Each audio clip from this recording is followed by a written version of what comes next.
Hello everyone. आज हम 7th class की इतिहास की अभ्यास कार्य पुस्तिका में अध्याय 6 राजा दाहिर एवं राजा आनंदपाल में दिए गए क्रियाकलाप को अच्छे से हल करना सीखेंगे। सभी बच्चे वीडियो को शुरू से लेकर अंत तक पूरी देखें और अगर आप अभी तक चैनल पर नए हैं तो चैनल को सब्सक्राइब भी कर लें और साथ में दिए बेल आइकन को भी प्रेस कर लें ताकि आगे से जो मैं वीडियो डालूँ उसका नोटिफिकेशन आपके पास आ जाए और मेरी वीडियो आपके पास सबसे पहले पहुँच सके। तो देखिए एक बार शुरुआत करते हैं। यहाँ पर ये पाठ 6 है, राजा दाहिर एवं राजा आनंदपाल, और इसका क्रियाकलाप 1 है। इसमें कुछ खाली स्थान दिए गए हैं। यहाँ पर इसमें है कि अपनी पाठ्य पुस्तक की सहायता से रिक्त स्थानों की पूर्ति करें।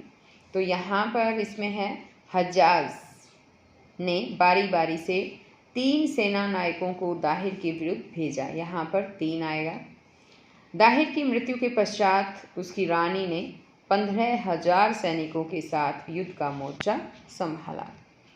थर्ड है मंदिरों के पुनर्निर्माण के लिए जजिया कर वसूला जाने लगा। महमूद ने भारत पर 17 बार आक्रमण धन संपदा लूटने के लिए किया। जयपाल की मृत्यु के पश्चात आनंदपाल ने 1001 से 1010 ईस्वी तक शासन किया। अब आगे क्वेश्चन में पूछा है इसने कि निम्नलिखित कथनों में सही पर टिक और गलत पर क्रॉस का निशान लगाओ। पहली स्टेटमेंट यानी पहला कथन है कि तुर्की के भारत आक्रमण पर जयपाल की सेना को सफलता नहीं मिली। ये बिल्कुल सही है, तो इसलिए यहाँ पर जो है वो टिक कर दिया गया है।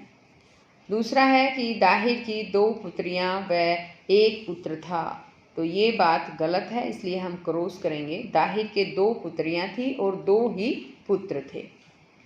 नेक्स्ट में है कि आनंदपाल पराजित होकर कश्मीर की तरफ चला गया। ये बिल्कुल सही है, इसलिए इसे टिक करेंगे।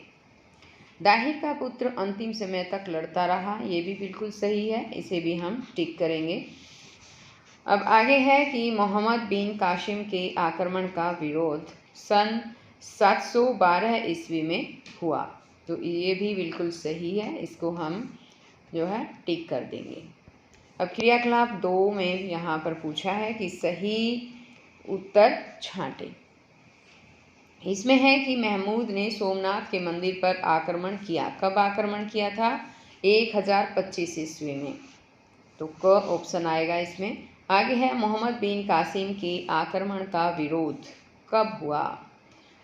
ये तो घ ऑप्शन आएगा इसमें, 712 ईस्वी में। थर्ड क्वेश्चन है इसमें कि दाहिर की मृत्यु कब हुई? 712 ईस्वी में हुई थी। अरबों का सिंध पर आक्रमण करने का कारण था राज्य विस्तार। वो जो है अपने राज्य का विस्तार करना चाहते थे। उचित मिलान कीजिए। आनंदपाल का हाथी चोटग्रस्त हो युद्ध भूमि से भाग निकला। आगे की आनंदपाल उत्तर पश्चिम भारत का एक महान शासक था। चंदेल राजा विद्याधर ने भी महमूद का कड़ा विरोध किया। महमूद की सेना को भारी क्षति उठानी पड़ी। 20 जून 712 ईस्वी में दाहिर वीरतापूर्वक लड़ता हुआ मारा गया। अब आगे आ जाता है क्रियाकलाप 3 और इसमें है अति लघु प्रश्न। इसमें इसने पहला क्वेश्चन जो है पूछा है कि आनंदपाल ने तुर्कों का सामना करने के लिए क्या किया। इसमें हम लिखेंगे कि आनंदपाल ने तुर्कों का सामना करने के लिए ग्वालियर, कन्नौज, कालिंजर व उज्जैन के शासकों के साथ मिलकर एक संघ बनाया। नेक्स्ट क्वेश्चन में है कि 1008 ईस्वी तक महमूद भारत भूमि में कितना बढ़ पाया था। इसका उत्तर होगा कि 1008 ईस्वी तक महमूद भारत भूमि का केवल सीमांत ही छू पाया था, यानी वो उसकी सिर्फ सीमाओं तक ही जा पाया था, अंदर नहीं घुस पाया था। आगे है यहाँ पर कि बहादुर खोखरो ने कितने तुर्क सैनिकों को मौत के घाट उतारा? 5000 तुर्क सैनिकों को। इसमें यहाँ पर जो है ये 5000 जो तुर्क सैनिक हैं वो आंसर आएगा कि बहादुर खोखरो ने 5000 तुर्क सैनिकों को मौत के घाट उतारा। यहाँ नेक्स्ट क्वेश्चन है कि सेना में भगदड़ के कारण आनंदपाल की विजय हुई या पराजय। सेना में भगदड़ के कारण आनंदपाल की विजय पराजय में बदल गई। नगरकोट की लूट के में क्या क्या मिला। नगरकोट की लूट में इतना धन मिला कि जितने ऊंट मिले उन सब पर उसे लाद लिया और जो धन शेष रहा उसे अधिकारियों में बांट दिया गया। अब आगे आ जाते हैं लघु प्रश्न, और इसमें जो है पहला प्रश्न है कि चक से विजय प्राप्त करने के पश्चात दाहिर ने अपने राज्य को पुनः संगठित करने के लिए क्या क्या किया। तो इसके उत्तर में हम लिखेंगे कि दाहिर बचपन से ही वीर और साहसी था। विजय प्राप्त करने के बाद उसने अपने साम्राज्य को पुनः संगठित किया। इसके लिए दाहिर ने सभी समुदायों को साथ लेकर चलने का संकल्प किया। दाहिर अपना शासन अपनी राजधानी आलोर से चलाने लगा। देवल को सिंध राज्य की प्रमुख बंदरगाह बनाया गया। उसने देवल को जो है सिंध राज्य की प्रमुख बंदरगाह बना लिया था। अब नेक्स्ट क्वेश्चन है कि यहाँ कासिम ने देवल पर अधिकार करने के लिए कौन कौन से कदम उठाए व उनका क्या परिणाम रहा। जिसमें कि कासिम ने देवल पर अधिकार करने के लिए अपनी सेना को सशक्त बनाया। उसके पास 15,000 सैनिकों की प्रशिक्षित सेना थी। इसके अलावा कासिम को मकरान तट पर वहाँ के राजा की भी सहायता मिली। नेक्स्ट क्वेश्चन देखिए एक बार, इसमें है यहाँ पर कि हिंदू शाही राज्य के अतिरिक्त महमूद गजनवी ने आर्थिक रूप से किस प्रकार के कार्य किए वो अपने शब्दों में लिखें। तो हम इसमें क्वेश्चन के आंसर में लिखेंगे, महमूद गजनवी ने हिंदू शाही राज्य को अधीन करने के बाद बहुत से आर्थिक सुधार किए। महमूद ने अपने राज्य में वाणिज्य विकास को समर्थन दिया। विभिन्न व्यापारी गुलामों को अनुदान और सुविधाएं प्रदान करके उनके व्यापार को बढ़ावा दिया। महमूद गजनवी ने विभिन्न धातुओं और अन्य धनीय पदार्थों की खोज और उत्पादन के लिए आर्थिक अनुसंधान का समर्थन किया। अब ये क्वेश्चन लिखने के बाद यहाँ आ जाता है आगे क्रियाकलाप 4, और इसमें है दीर्घ प्रश्न। इसमें इसने कहा है कि हिंदू शाही शासक आनंदपाल ने अपने जीवन में क्या खोया व क्या पाया विषय पर अपने विचार विस्तृत रूप में लिखें। कि इन्होंने अपने जीवन में क्या पाया और क्या खोया आनंदपाल ने। तो इसमें हम लिखेंगे क्वेश्चन के आंसर में, आनंदपाल उत्तर पश्चिमी भारत का एक महान शासक था। वह अपने साम्राज्य और जनता से बहुत लगाव रखता था। आनंदपाल ने झेलम नदी के तट पर नंदना नामक नगर बसाया। इन्होंने लाहौर पर विजय प्राप्त करके अपने पिता से प्राप्त राज्य का विस्तार किया। आनंदपाल वीर, साहसी, दूरदर्शी होते हुए भी बहुत दुर्भाग्यशाली शासक था। महमूद गजनी के साथ वाहिंद की लड़ाई में मजबूत सेना होते हुए भी उसकी विजय पराजय में बदल गई।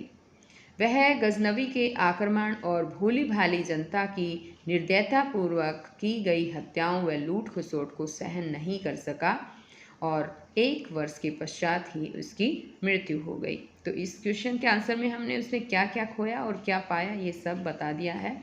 उसने अपने पिता से जो प्राप्त राज्य हुआ था उसका और भी ज़्यादा विस्तार किया था, और खोने में तो मैंने अब पीछे बताया ही है। वाहिंद की लड़ाई जो है उसमें मजबूत सेना भी थी, वो होते हुए भी वो उसकी विजय जो है वो पराजय में बदल गई थी और हार का सामना उसे करना पड़ा था और अंत में जो है उसकी मृत्यु हो जाती है।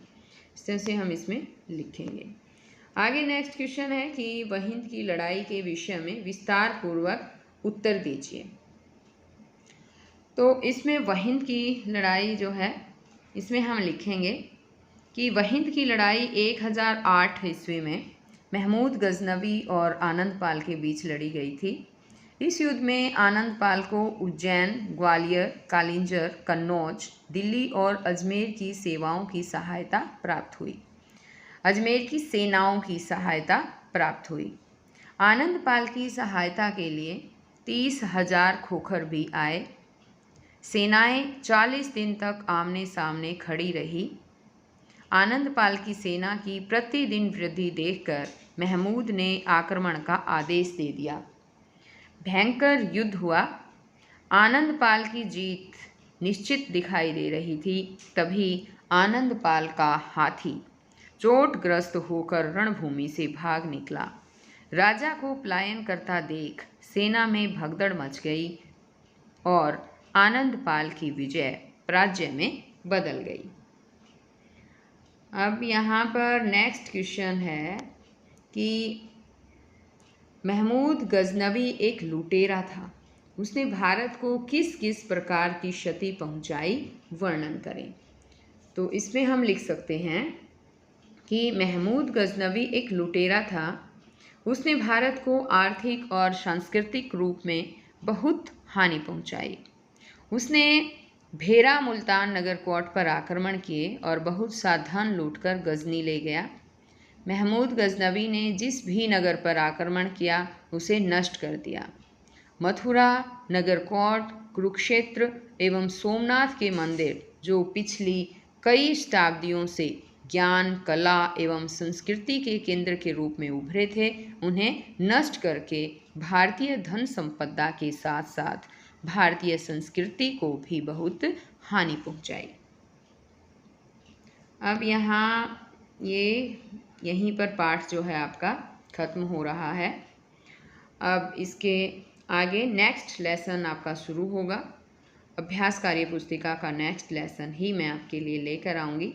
अगर बच्चों आप अभी तक चैनल पर नए हैं, चैनल का हिस्सा नहीं बने हैं, तो चैनल को सब्सक्राइब भी कर लें। वीडियो अच्छी लगती है तो इसे लाइक भी करें, अपने दोस्तों के साथ शेयर भी करें ताकि वो भी अच्छे से पढ़ पाएँ और इन प्रश्नों के जवाब जो हैं अच्छे से लिख पाएँ और समझ पाए। तो बच्चों हम फिर मिलते हैं नई वीडियो में। तब तक के लिए बाय।